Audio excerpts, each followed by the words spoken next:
Bem, hoje com a pesquisadora da Embrapa Milho e Sorgo, a Eliane Gomes, para a gente falar um pouquinho sobre um insumo natural que protege plantações da seca. Olá, Eliane, bom dia. Olá, bom dia, Tavinho. Tudo Muito, bem? tudo bem, muito obrigado aí por nos atender, você que é da Embrapa Milho e Soja. Bom, a seca é um dos grandes problemas. Aliás, tudo na agricultura é problema, quando é de mais ou quando é de menos, né? Chuva de menos é seca e chuva de mais é enchente. De um jeito ou de outro dá dor de cabeça para o produtor rural. Bem, que insumo é esse que protege contra a seca? Para a gente começar a conversar. Tá certo. Então, eu quero agradecer a vocês a oportunidade, né? Então, esse produto é um bioinsumo, né, que ajuda a proteger as plantas contra o estresse de seca. Então, qual foi a nossa ideia? A gente coletou algumas amostras de solo de regiões áridas no Brasil, principalmente do Ceará, né? E essas bactérias, e aí isolamos micro-organismos, bactérias que vivem nestes solos. Então, aí, provavelmente, né, esses micro-organismos que toleram essas altas temperaturas nessas regiões e o estresse hídrico, ela já tem mecanismos naturais que ajudam a proteger contra a seca. Então, a gente selecionou em laboratório, partimos de um número grande de bactérias, né, cerca de 400 bactérias, e fomos afunilando, verificando mecanismos que a bactéria apresenta in vitro, né, no laboratório. Depois, estamos com milho e com sorgo, com milho e com soja, para verificar se essas bactérias, além de ter esses mecanismos naturais, se elas ajudam a proteger as plantas dos estresses de seca. Então, a gente foi selecionando os micro-organismos e finalizamos com uma cepa de uma espécie de bactéria, Bacillus subtilis, e em uma parceria com uma empresa de Curitiba chamada Bioma, a gente formulou essa bactéria para ser usada para inocular as plantas e no campo ajudar a proteger contra a seca e altas temperaturas também. Tá legal. Você que é da Embrapa Milho e Sorgo de Sete Lagoas, Ah, Minas Gerais. isso. Milho e sorgo, eu falei milho e soja. Não, eu que troquei as bolas aqui. Vem cá então, então nos solos que já são, que já vão receber um regime hídrico menor, ou seja, que vão ter menos chuvas, essa bactéria já existe naturalmente. Ou seja, as plantas que crescem nesses solos, elas têm uma resistência maior a uma não quantidade normal de água. Elas têm uma resistência, desenvolver uma resistência e essa bactéria é que ajuda a fazer isso. Como é que ela faz isso, essa bactéria? Como é que ela protege a planta? Primeiro, naturalmente, depois nós vamos falar do inoculante que vocês criaram. Naturalmente, como é que ela faz isso? Uhum. Então, a primeira coisa que a gente fez, que é importante ficar claro, que a gente isolou de uma área mais lá do Nordeste, né, que é uma área mais quente, e no laboratório a gente concentra essa bactéria. Apesar dela já ser um produto natural do solo, a quantidade dela no solo não é suficiente. Então, a gente concentra essa bactéria, formula. Então, tem substâncias no produto que protege a bactéria, por exemplo, também de luz ultravioleta, ajuda a proteger a bactéria também no solo, e ela é mais concentrada. Então, ela, ao entrar em contato com a raiz da planta, ela produz, por exemplo, substâncias chamada exopolissacarídeos, que elas formam como se fosse uma camada de proteção ao redor da raiz, de modo que a raiz fica um pouco mais tolerante a essa seca no solo. E outra coisa também, ela ajuda ao enraizamento da planta. Então, a planta com mais raiz, ela consegue absorver uma quantidade de água que às vezes não está tão disponível para uma planta com uma raiz menor. Então, ela tem vários mecanismos, a bactéria, que ela ajuda a planta nessa tolerância à seca. Então, E- essa é a ideia do isolamento, né, e da formulação do produto. Tá. Deixa meu microfone aberto durante a entrevista, porque às vezes eu preciso interromper a entrevistada para pegar algum ponto que eu não entendi, não compreendi. Não corta não, às vezes eu queria te perguntar exatamente isso. Então, no meio da sua resposta, ela cria um mecanismo na planta que forma uma espécie de um invólucro protetor, como se ela criasse uma Isso. camada protegendo a umidade que já está naturalmente ali na planta, não deixando que ela se disperse no solo, né? E depois se evapore. E aí, ela também promove um enraizamento melhor, que é uma das tendências das novas pesquisas com plantas em função das mudanças climáticas, de enraizamento maior, e até enraizamento mais profundo, que é para buscar umidade em outras camadas do solo.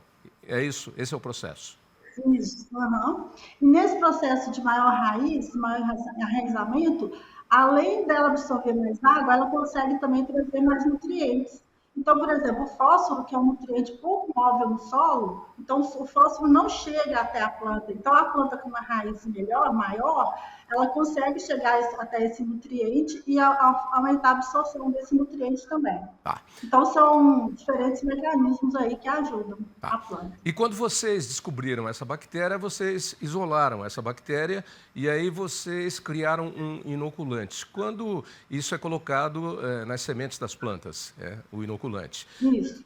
Quando essa bactéria é colocada no inoculante, ela está como um ser vivo adormecido ou ela que depois se manifesta ou ela continua viva junto com o inoculante? Como é que é o processo? Boa pergunta. Nesse caso, a nossa bactéria é um bacillus. Então, os bacilos, naturalmente, eles já são mais tolerantes a longos períodos de seca no solo. Então, elas podem ficar numa espécie, igual você falou, adormecida. E quando chega no solo, ela está viva. Ela fica encapsulada. Ela fica como se fosse esporos. Tá. Então, ela no solo, como ela germina e na interação com a raiz, ela vai crescendo, e ela está sempre multiplicando. É importante que a gente pode aplicar uma vez, mas ela vai crescer ali no solo e vai continuar infectando ali a raiz, né? A gente não infectando, mas no bom sentido, né? Ela vai continuar se associando à raiz e produzindo essas substâncias que ajudam na proteção. E, inclusive, o bacilo... Não, você vai me contando e eu vou aqui fazendo a minha pesquisa. E depois, ela se multiplica no solo ou ela fica restrita àquela planta? Porque se ela se multiplicar no solo, aí ela vai criar uma área maior ainda para que mais plantas se utilizem aí dos seus descendentes para proteção contra a seca. Como é que é esse processo? Isso.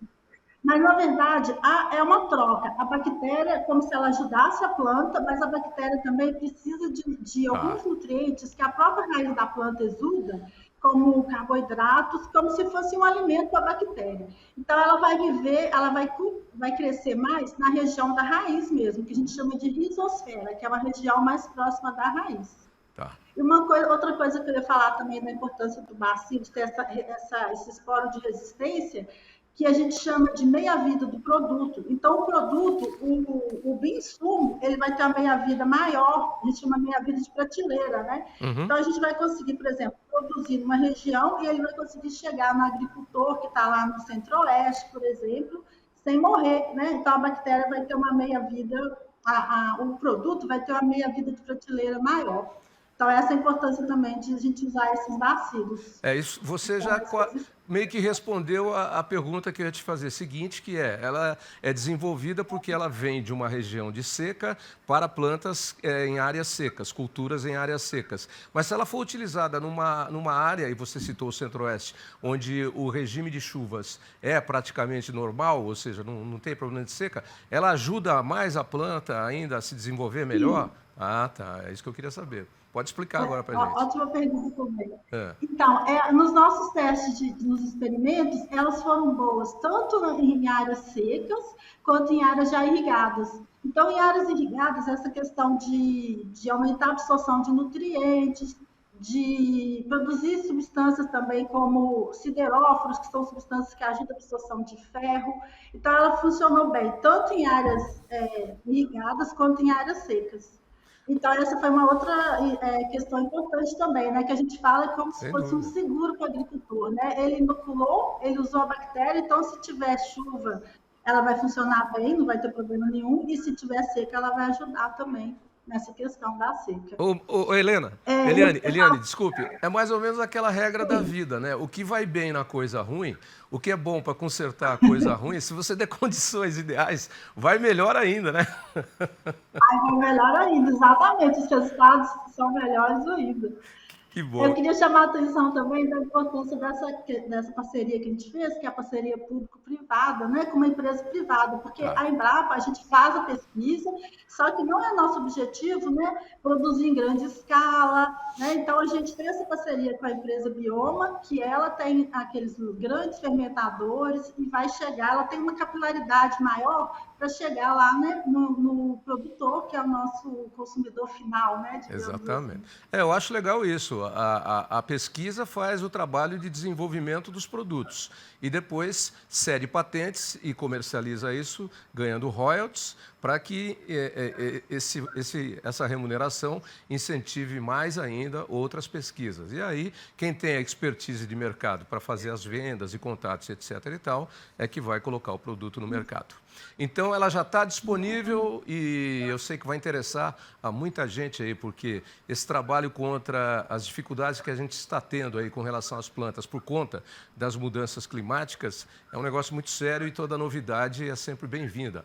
A humanidade já passou aí por era do gelo, era do calor, era da enchente, mas naquele tempo nós não tínhamos a pesquisa tão desenvolvida como temos agora. E agora a gente consegue antecipar essas coisas antes que as catástrofes aconteçam e a gente possa ficar sem alimentos, né, Eliane? Exatamente. Por isso que a gente está chamando de seguro, né? O seguro para o agricultor, né? É? Ele vai ali garantir. É claro que a gente não vai nunca prometer que a gente vai resolver 100%, né, do problema, né, da seca, mas a gente testou assim por 15 dias, 20 dias, então questões ali de períodos curtos de seca e depois retoma a chuva, então ela sobrevive bem, a bactéria, e ela consegue trazer bons resultados, ela entrega bons resultados, né, para o agricultor. Então É. essa foi a E você, importância. mais do que eu, porque é uma pesquisadora da Embrapa Milho e Sorgo, aí de Sete Lagoas, em Minas Gerais, você sabe que o importante é desenvolver um primeiro passo e botar para andar, que depois vai se fazendo o aperfeiçoamento, né? É mais ou menos como nós aqui na televisão. Nós dizemos que primeiro a gente tem que botar o programa no ar, entra no ar. Aí a gente vai fazendo os acertos. Pifou a internet aqui, vamos pegar outra internet. Não tem a internet daqui nem a de lá, vamos botar um outro material até acertar. Mas primeiro é preciso decolar o avião, depois você faz os acertos. É assim que a pesquisa trabalha. Não, Portanto, a tendência é sempre melhorar, exatamente. não é? Nossa, exatamente. Então inclusive, eu queria falar da importância aí do financiamento público de pesquisa, né, Hum, Carmen? Porque é o seguinte, essas pesquisas, elas demoram 10 anos, né? Não sim. é da noite para o dia. Então, a gente entra primeiro com o financiamento público, então tem a Embrapa, tem as instituições de fomento, como a FAPEMIG em Minas Gerais, que é hiper importante, tem o CNPq, tem a FINEP, então eles entram aí na base, né, na pesquisa básica, todo aquele processo inicial. Quando já está bem adiantado, a gente entra com a parceria com empresas para tocar, igual a gente falou, né, para finalizar o produto e colocar disponível, né, para o agricultor.